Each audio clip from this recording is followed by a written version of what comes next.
কিত কিত কিত কিত কিত কিত এবারে আসিতে চলে এলো ভাই।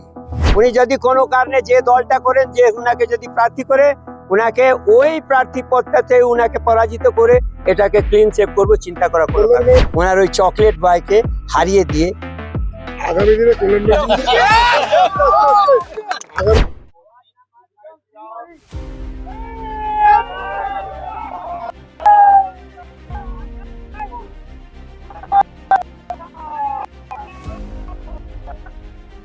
2021 সালের প্রতিজ্ঞা শ্রীরামপুর লোকসভা কেন্দ্রের সাংসদের দর্প চূর্ণ করা।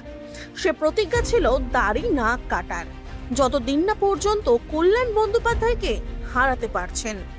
অবশেষে 2026-এ এসে উত্তরপাড়া বিধানসভা থেকে সাংসদ পুত্রের হার হতেই দাড়ি কেটে প্রতিজ্ঞা ভঙ্গ করলেন বর্তমানে উত্তরপাড়া মণ্ডল 1-এর সক্রিয় বিজেপি কর্মী আচ্ছেলাল যাদব। আমন্ত্রণ তালিকায় ছিল বেশ বড় মাপের চমক। কর্মী থেকে বিধায়কদের দেখা মিলল এদিনের গেট টুগেদারের মঞ্চে। এদিন এই আনন্দে সামিল হন বিধায়ক অর্জুন সিং থেকে শুরু করে দিলীপ সিং। পাশাপাশি ছিল প্রায় 1000 কর্মীর উচ্ছ্বাস। এদিন পাক পেরে খাওয়ানোর পাশাপাশি দাড়ি কেটে কি বার্তা দিলেন আচ্ছেলাল যাদব?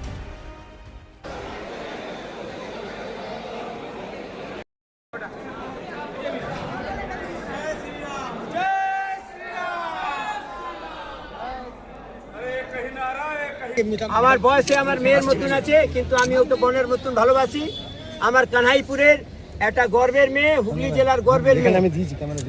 লুক, যেমন মোদী বলছেন ভারত বাংলাকে নতুন লুক দেবেন, সব মিলিয়ে কি প্রতিফলন রাখবে? না দেখুন, নতুন লুক নয়। আপনারা সবাই জানেন যে আমি 2021 থেকে আমার দাড়ি ছেড়ে দিয়েছিলাম, যে যতক্ষণ শ্রীরামপুরের সাংসদ, অহংকারী সাংসদকে যতক্ষণ অহংকারটা দমন করব না, ততক্ষণ আমার এই দাড়ি থাকবে। উত্তরপাড়া সহ শ্রীরামপুর লোকসভা প্রত্যেকটি সুবুদ্ধি সম্পন্ন মতদাতা ওনার অহংকারের দমন করেছে। তাই আজকে দহন করে পশ্চিমবাংলার মধ্যে সুন্দর একটা সরকারকে গঠন করার সুযোগ করে দিয়েছে। তাই আজকে দাড়ি কাটা দমন করা উনি চেষ্টা করেছিলেন বিভিন্নভাবে। ওনার নেত্রী, ওনার যুবরাজ রোজ বলছিলেন 240, 250, কিত কিত কিত কিত কিত কিত এবারে আসিতে চলে এলো ভাই।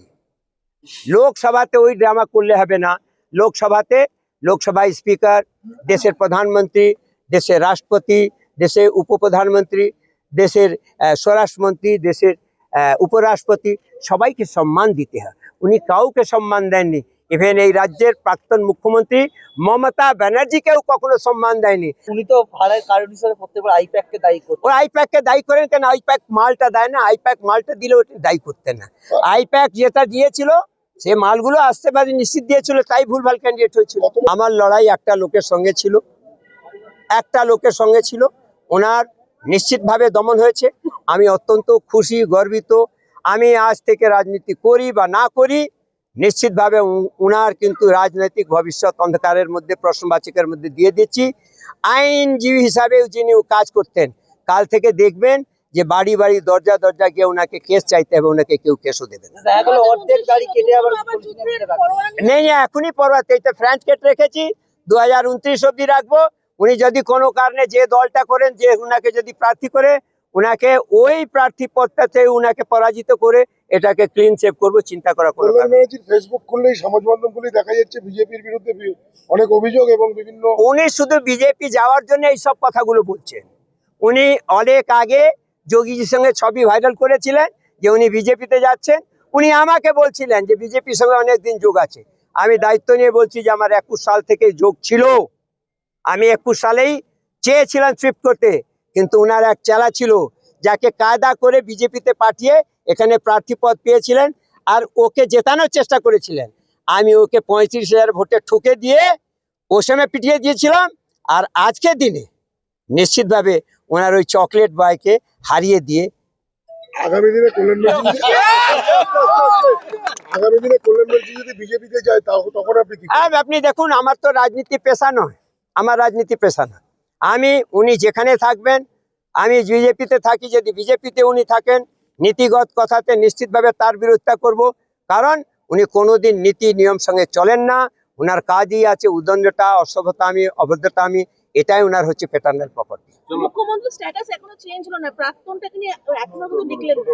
উনি নাই লিখতে পারেন। ওনার যদি এখন ধরুন আপনি আমার সঙ্গে কথা বলছেন বা আমাদের সঙ্গে এখানে কথা, আপনার হঠাৎ করে দিমাগের একটা স্ক্রু ঢিলে হয়ে গেল, তো আপনি তো যা ভাবেন যে আমি এখনো ওইটাই আছি, কিন্তু আপনার দিমাগটা তো ঢিলে হয়ে গেছে।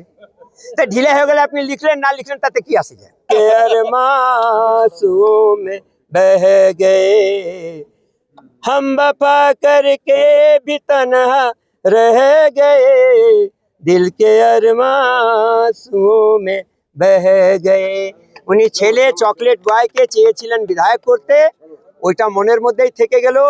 উনি জীবনে ওনার জীবিতকালে ওই ছেলেকে বিধায়ক হিসাবে পাবেন না। আপনাদের সামনে আমি দায়িত্ব নিয়ে আজকে বলছি। 49 বছর ধরে বাংলা পিছিয়ে যাচ্ছে সবসময়। না না না, বামফ্রন্টে 34 বছর, 15 বছরে তৃণমূল, 49 বছর বাংলাকে কোন জায়গায় নিয়ে গেছে। পরিযায়ী শ্রমিকের সংখ্যা বাড়তে চলছে, লেখাপড়ার লোকেরও চাকরি এখানে নেই, তাদেরকে বাইরে বাংলার বাইরে যেতে হচ্ছে চাকরি করতে। মানুষের একটা আশা বিশ্বাস ভারতীয় জনতা পার্টি ডবল ইঞ্জিন সরকারের উপরে এসছে। আমাদের অনেক দায়িত্ব বেড়েছে আমাদের সরকারের। পশ্চিমবাংলা ডবল ইঞ্জিন সরকারের ডেভেলপমেন্ট, ইনফ্রাস্ট্রাকচার, নারী সুরক্ষা, ছাত্র জীবন,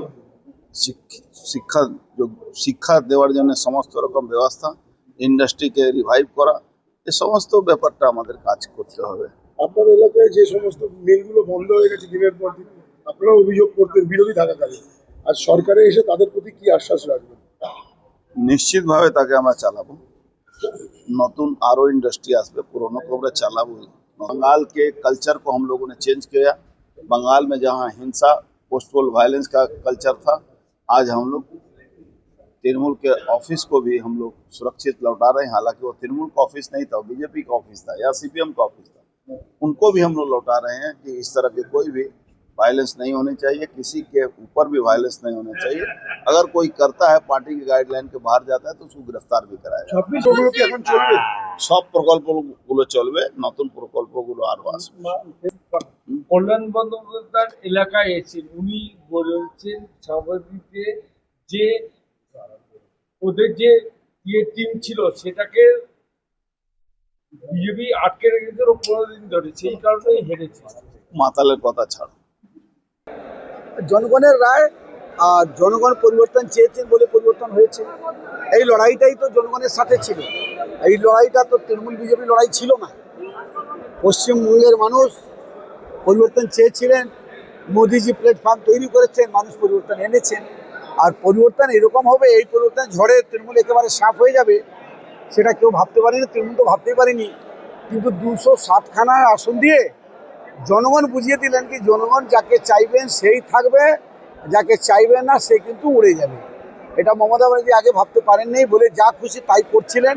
তোলাবাজি থেকে নিয়ে আমার মা বোনদের ধর্ষণ থেকে নিয়ে মা বোনের সম্মানটা পুরো 12টা বাজিয়েছিলেন। শিক্ষা শিল্প কিছুই নেই, কারণ নারীদের নিরাপত্তা নেই। পশ্চিমবঙ্গে আর কিছু বাকি ছিল না। একেবারে হিন্দুদের যেভাবে তুষ্টিকরণ করে হিন্দুদেরকে অপমান করা হতো, তাই সকল হিন্দুদের এটা জবাব। আরে আমরা তো বলি, অনেক লোক বলে কি বিজেপি কি হিন্দু ঠিকা নিয়েছে। আরে ভাই আমি বলি তো আমি হিন্দু আছি, গর্ব আমার যে আমি হিন্দু আছি। হ্যাঁ আমি বলছি আমি ঠিকা নিয়েছি হিন্দুদের। ব্যথা কেন লাগছে তৃণমূলের? যাক না, টুপি পড়ুক না, কে বারণ করছে? আমি গর্ব নিয়ে, আমরা হিন্দু আছি, আমরা গর্ববোধ করি। উনি লেখেন এখানে বাংলাদেশে মনে হচ্ছে প্রাইম মিনিস্টার উনি হবে। ওনার সব উল্টো পুল্টো কথা, ওনার কথা না জিজ্ঞাসা করাই ভালো। আগামী দিনের জন্য উনি ল অ্যান্ডই বুঝে না, ল অ্যান্ড অর্ডার কি উনি একদমই বুঝেন না। ল বলে উনি কিছুই বুঝেন না। একটা গামছা নিয়ে কালো চলে গিয়ে সুপ্রিম কোর্টে বসে গেলে হয় নাকি? ছাড়ো ওনাদের কথা, আমরা মুখ খারাপ করতে যাব না। উনি যা করেছেন খুব ভালো করেছে, ভালো করে থাকুন বাবা, ওনাকে ঠাকুর সুস্থ রাখুক। বিরোধী দলে তো লোক লাগবে, উনি বিরোধী দলে হয়ে কথা বলুন, বাংলায় উন্নয়ন ছড়াবে চারিদিকে দেখুন।